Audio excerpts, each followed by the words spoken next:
It's alive!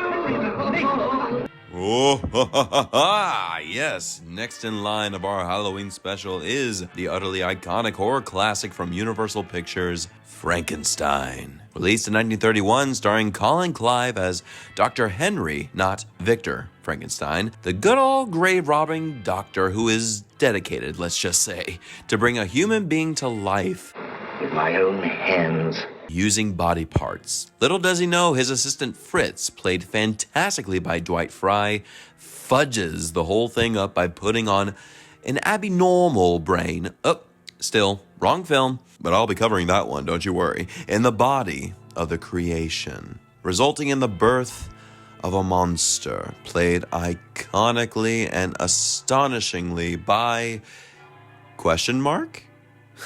You all know who it is, the brilliant and humble Boris Karloff. Folks, I can remember first seeing this film as a young boy, all the way through when I was about 7 years old. And like all children, we are freaked the flip out when we see makeup artists Jack Pierce's makeup for the monster. It is genuinely astounding how effective that makeup still is to this day, 93 years later, which took Jack Pierce 4 hours to apply on Karloff every day. This film adaptation of Mary Shelley's novel is one of the greatest monster movies of all time for a numerous amount of reasons. Not necessarily in this order, but 1, the atmosphere and the production design itself. Ken Strickfaden just nailed the design. His methodology of finding all the knickknacks and the design for that whole laboratory was often called Strickfaden's whenever designing a set just like that for future films. The dark quality and haunting cinematography shot by Oscar nominee Arthur Edison is so damn gothic and gorgeous, really emulating the German expressionism that director James Whale was after.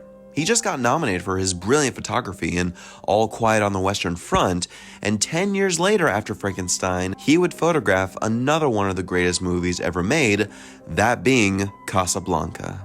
So you can clearly see the multitude of lighting abilities Arthur achieved here. Those laboratory scenes are just iconic. The look of them and feel of them just sucks you in.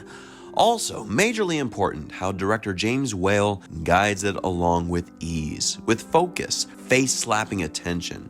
2, the performances from everyone around. Significantly, Colin Clive is practically terrifying himself as the obsessed doctor. He has moments of dread and intensity that grip you to death, especially when he's called crazy by his own friend and fiancée, Elizabeth. Crazy, am I? We'll see whether I'm crazy or not. Elizabeth, played well by Mae Clarke, who was originally going to be played by Bette Davis, but was replaced by Carl Laemmle Jr. because he felt Bette Davis had no sex appeal. So Mae Clarke was put in, who got a grapefruit shoved in her face by Jimmy Cagney that same year in The Public Enemy. There's nothing more iconic verbally than when Colin Clive shouts with every blood vessel bursting with, It's alive!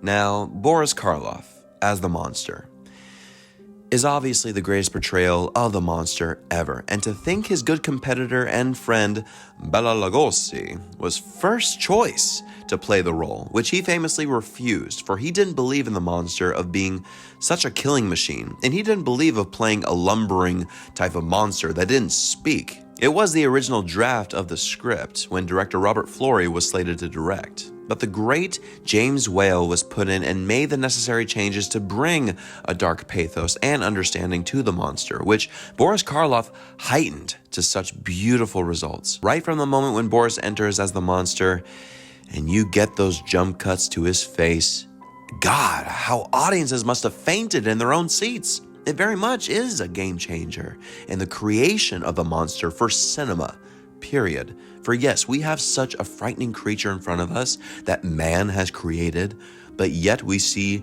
beautiful moments of human longing, such as the reaching for the light from Karloff. God, I just love that image so much. To then, the heart-breaking scene with little Maria, where the monster and she are throwing flowers in the river. How happy he is, but doesn't understand that when you throw a little girl in the river who can't swim, it's not going to turn out well. But you also see on his face, what have I done? And Boris himself hated doing that scene. He absolutely did not want it in the final cut because of how dreadful it is. And he is right, but it absolutely is necessary to escalate the mob of people, to take down the monster. And it's another example of horrible irony. Now, also famously, the test audiences reacted horribly to that scene because same thing, how shocking it is. So Universal panicked and took the progression of the scene out of Boris tossing little Maria in the river, and then cut to the town festival where Maria's father carries her lifeless body, which people freaked out even more because we're all thinking, geez, did the monster rape the little girl? Making it worse. Because as you smart people know, the audience's imagination is even more powerful than what the director could ever show. So the scene was thrown back in and still packs a punch even for today's audience. For all Mary Shelley book aficionados, this film is obviously not the most accurate. What with the monster not speaking, the damn novel even being credited to Mrs. Percy B. Shelley? Just say her name, etc., etc. But Universal knew they had a potential hit franchise on their hands when their film adaptation of Dracula literally took a major bite out of the box office, raising Universal from the financial death it was currently in during the beginning of the Depression. So they think, what other great Gothic novel can we adapt? Frankenstein. And it was attempted only 2 times before as a film, but the stars were clearly aligned, and being an hour and 10 minutes, folks, it still gets the job done, with impacting audiences and understanding the almighty moral of man playing God and then backfiring when you try to resurrect the dead. The many shot sequences that Whale adds in are invigorating for a filmmaker, like specifically the tracking shot of Elizabeth wanting to speak to Henry while the monster is loose, and they go through 2 rooms and the camera is tracking them the whole time. It's such a cool shot to the horrible shot of poor Karloff literally carrying Colin Clive up the hill when they could have used a dummy. The legend behind that is Whale was upset with Karloff apparently for speaking out against the Maria scene in public, and Whale took offense and decided to torture Karloff by shooting multiple takes of Karloff carrying Colin Clive's fainted body up and down, up and down. This has resulted in Karloff suffering with major arthritis, which is awful, but we can say on a positive note, creates a good looking shot. Despite being banned in Italy, Sweden, Northern Ireland, and South Australia, rejected in the UK practically, it still was a huge success, resulting in a continued franchise of Universal monster films, multiple sequels and spin-offs, which I will cover one day for sure. And because critics alike have compared this film to Dracula, I personally prefer this film over Bela Lugosi's Dracula because of the heart and soul, and it's much more human than Dracula is, obviously. As great and fun as the original Dracula is, Frankenstein just has the grip to you that you can never ever forget, which is elevated personally by Karloff's amazing portrayal and soul that he brought to the gentle monster. On that ghoulish note, folks, I give Universal and James Whale's Frankenstein an A. Sure, maybe too much of the novel has been cut.